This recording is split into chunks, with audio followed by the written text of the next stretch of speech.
Day 0, May 1, 2025. Kaya nagka-traffic eh.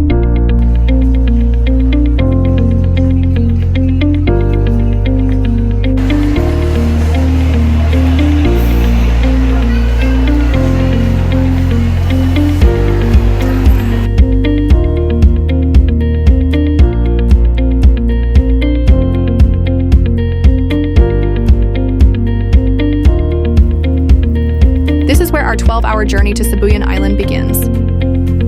Magandang hapon po para sa lahat ng mga pasahero. Nais po namin iparangay nyo ng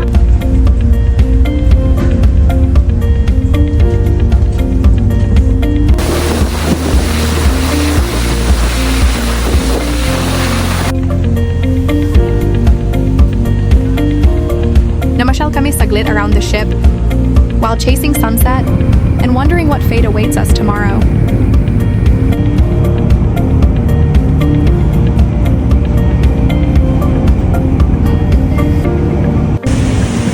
By this time, nakapag-dinner at ready na kami matulog. Good night. Tomorrow is another day. Day 1, May 2, 2025.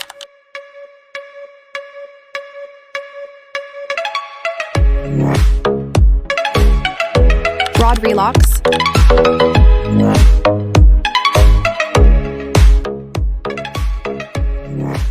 Dinner registration and orientation. Lights. Okay. So, safe naman po tayo. Pagdating naman kasi sa 90 degrees, may nag-assist po sa atin. Yung ating lights and forecast, tinuturuan po tayo kung saan tayo mag-aawak and mag-aakak. So, safe naman po. Basta makinig lang po, makinig. Sabihin kung hindi kaya. Kasi grabe po yung guidance nila doon.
Ito lang?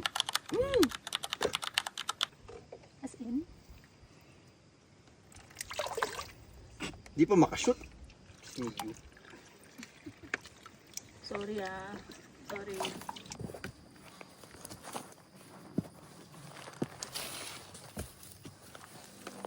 Century tree. This tree is one of the iconic landmarks along G2 Trail. Hikers often stop here for photos. Kita dyan. Pag nakita nyo na ang century tree, ibig sabihin malapit na kayo sa Mayos Peak. Malapit nang maggabi and as time passed, kumakapal na ang fog and the trail grew colder. Hanggang sa makarating na nga kami sa aming campsite pagkatapos mag-pitch ng tent. We had dinner cooked by our guide Sir Rod. It was simple but warm and filling, just what we needed after the long trek. Day 2, May 3, 2025.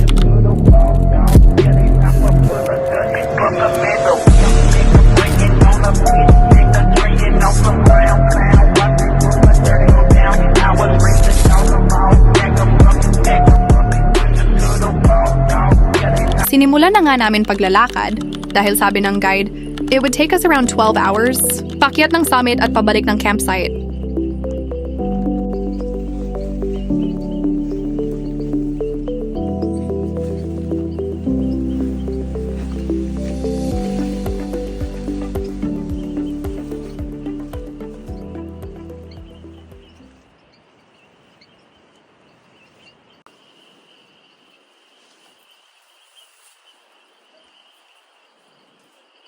But as we continued our ascent step by step, we kept moving forward. Pero lalo naman kumakapal ang fog.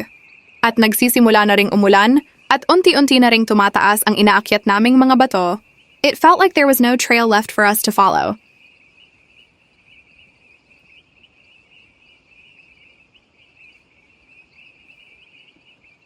Oh, paano ka dyan?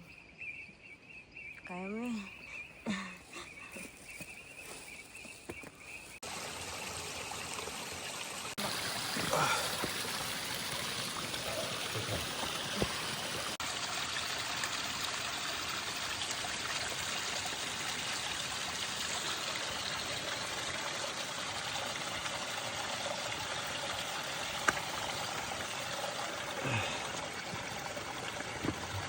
We continued the climb until we finally reached the Mabel's Spring. The spring is named after Maria Isabel Mabel Gandianco, who discovered it during the first ascent of Mt. Guiting-Guiting in 1982. Ito ang nagsisilbing water source ng mga climbers.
Sa pagpapatuloy namin, nakarating na kami sa Peak of Deception. It is approximately 1,120 meters above sea level and 8 peaks encountered. Early climbers, upon reaching this point, believed they had arrived at the summit, only to discover that the true peak lay further ahead.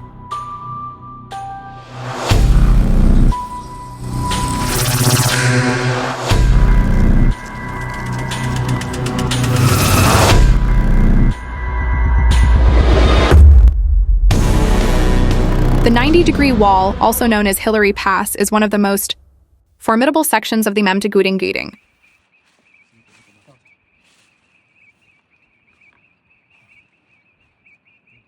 Di man gaano nahirapan sa pag-akyat, panoorin mo na lang mamaya sa pagbaba, because it's even more terrifying when you can actually see where you might fall.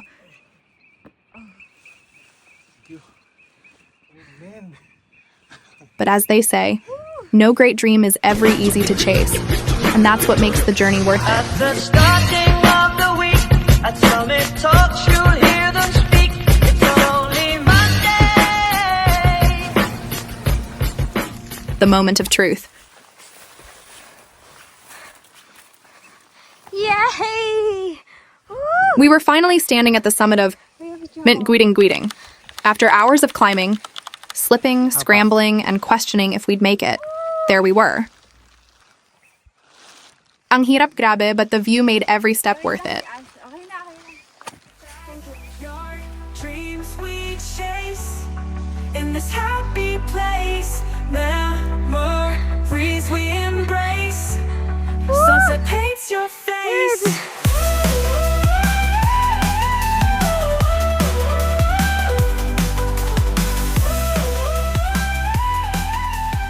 We couldn't believe it. We made it to the summit much earlier than we expected. Hindi na nga kami gano'n nagtagal sa summit para hindi maabutan ng traffic sa trail. But the real question now was, how are we going to descend those steep and towering rocks?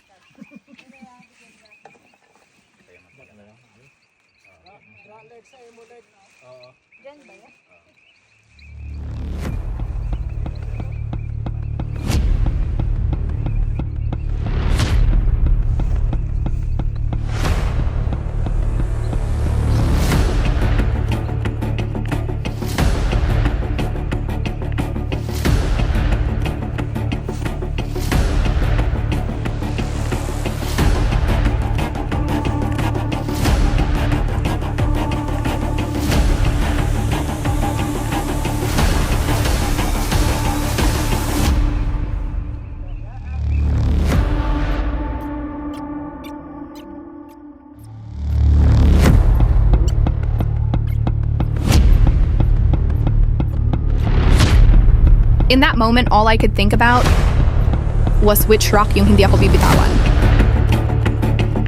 My goodness, it was intense.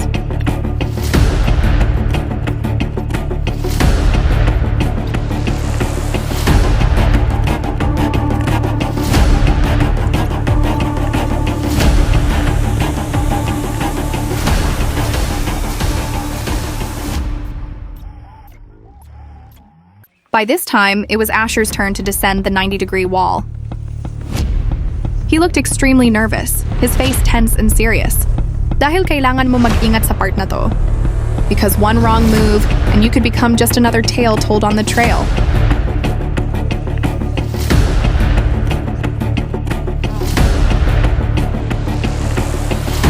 That was it. He nearly slipped. One mistake and it could have ended differently. Sa pagkakataon na yan, akala niya may mapapatungan pa ang kanan niyang paa. So we had him climb back up and give it another shot. Pagdikit mo na lang, sir, yung ano.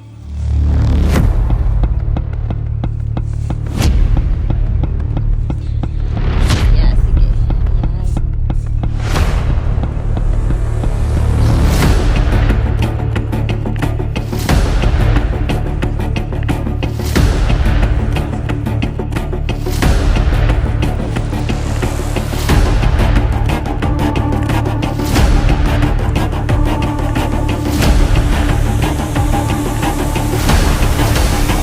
Yan. Perfect na. Perfect na, Jude.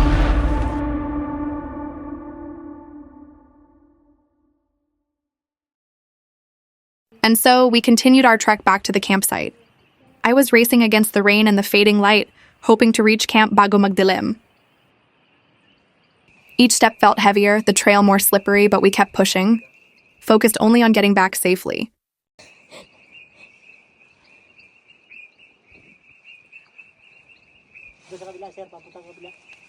We expected to cross paths with those still on their way to the summit while we were already heading back to the campsite. But because of the trail traffic, we were actually blessed with a few seconds of clearing while waiting, and that made us so incredibly happy. And yes, there I was again, naglalambitin sa mga bato, like my life depended on it.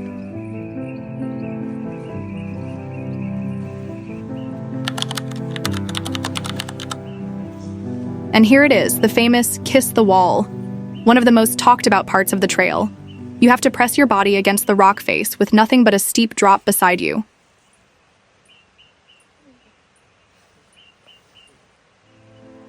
Along the way, you'd suddenly find yourself stopping in awe. A brief clearing reveals the stunning beauty of the surroundings, and for a moment, everything just feels magical.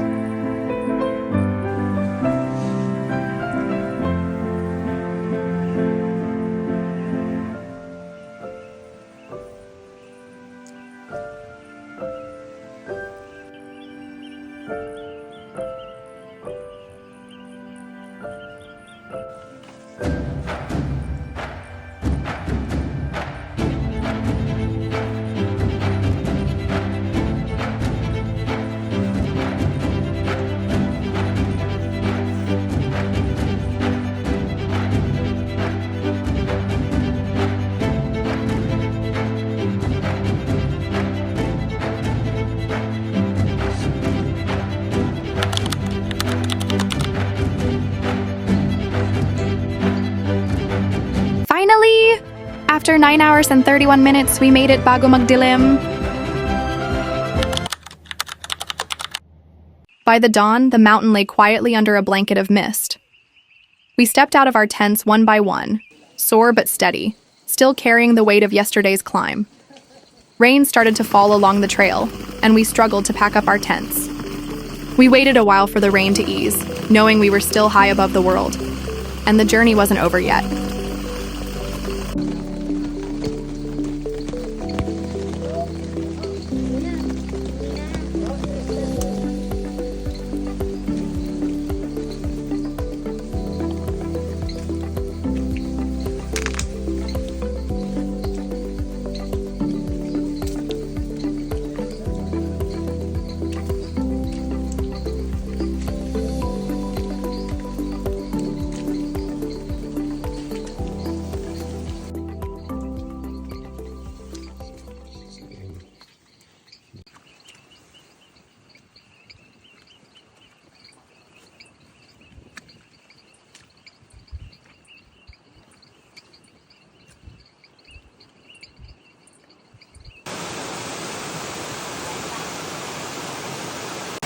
Bulog Spring.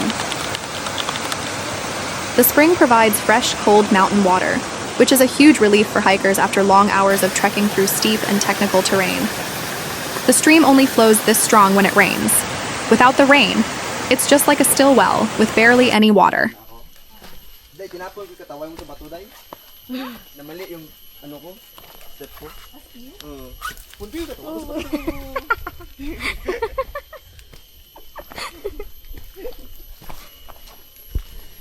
Going down.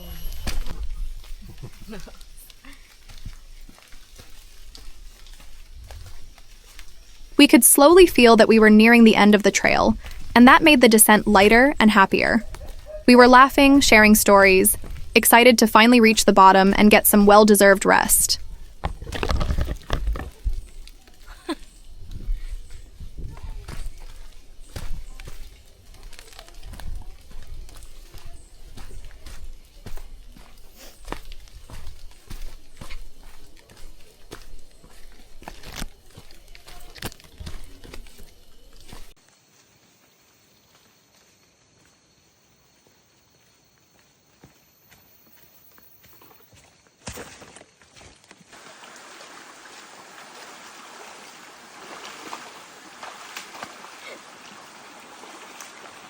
Pagdating sa ilog, ayon, kanya-kanyang linis ng sapatos.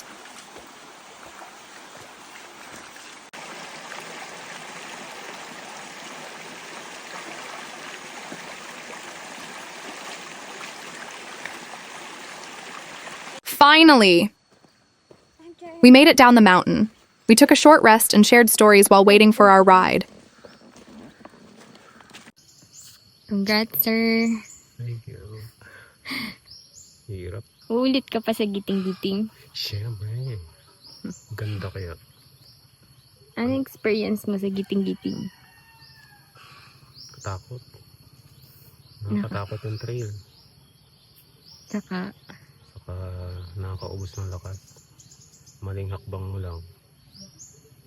Baka maging kwento ka na lang. Only bato.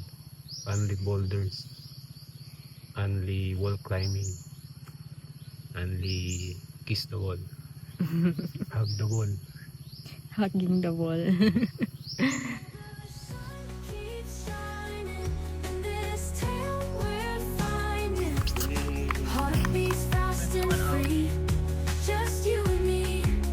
Solid. Solid. Congrats. Balikan ko. Congrats. Joke. Babalikan mo. Babalikan niyo ang giting-giting. Wag na lang. Wag na lang. Pero masaya. Pero masaya. Masaya. Masaya. Totoo. Ilan yan? Yung tatlo ko umiyak. Tatlo, apat. Umiiyak na totoo ko.